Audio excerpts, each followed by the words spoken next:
28 metres పొడవు ఉన్న ఒక ఓడ స్తంభం యొక్క ఎత్తు 12 మీటర్స్ అంట.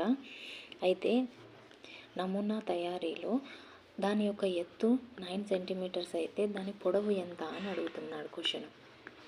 ఏమో రియల్ ఓడ ఎత్తు పొడవులు ఇచ్చాడు, దాని నమూనా ఒక ఎత్తు ఇచ్చాడు, పొడవు అడుగుతున్నాడు.